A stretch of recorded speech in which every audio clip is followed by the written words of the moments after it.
dilarang nikah siri, ibu-ibu. Kayak juga ada tuh begitu dia datuk, ada banyak janda-janda urusan sama dia, dan nikah siri. Syederalun Bupati Aceh Tamiang Mursil mengeluarkan 5 larangan yang wajib dijunjung tinggi oleh seluruh datuk penghulu. Kelima larangan ini disampaikan Mursil ketika melantik 71 datuk penghulu di lapangan upacara kantor Bupati Aceh Tamiang, Senin 24 Mei. Dengan nada tegas, 5 poin ini disebutnya meliputi larangan dugem atau mengunjungi tempat hiburan malam, menyelenggarakan pertunjukan orkes tunggal atau keyboard, melanggar sumpah jabatan, nikah siri, dan korupsi. Nah, ini tadi saya pagi-pagi didatangi Satpol PP, Pak, tolong jangan lupa, udah ingat saya. Tolong sampaikan kepada datuk-datuk jangan main keyboard, terutama pada malam hari. Kemudian yang ketiga, dilarang melanggar sumpah jabatan yang sebentar dia akan saudara ucapkan.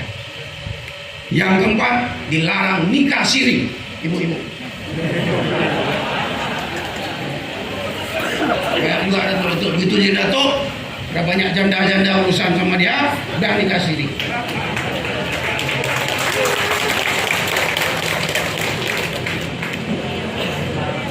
Yang kelima, dilarang korupsi.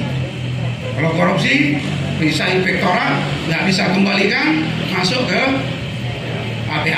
Diketahui larangan dugem ini berkaitan dengan kasus 5 warga Aceh yang sempat diamankan aparat hukum di Medan, Sumatera Utara pada 10 April 2021. Kelima orang itu terdiri atas 4 datuk penghulu atau kecik dan 1 mantan datuk penghulu yang diamankan petugas di tempat hiburan malam di Medan bersama wanita. Mursil menjelaskan pelantikan ini seharusnya dilakukan terhadap 73 datuk penghulu, namun dalam pelaksanaannya hanya dihadiri 71 orang. Salah satu datuk penghulu dinyatakan positif COVID-19 dan seorang lagi dirawat di RSUD Aceh Tamiang karena menderita asam lambung. Dari Kuala Simpang, Rahmat Wiguna, Serambi On TV. Dengan mengucapkan Bismillahirrahmanirrahim, resmi melantik saudara-saudara sebagai datuk penghulu dalam Kabupaten Aceh Tamiang periode 2021 sampai dengan 2027. Kami percaya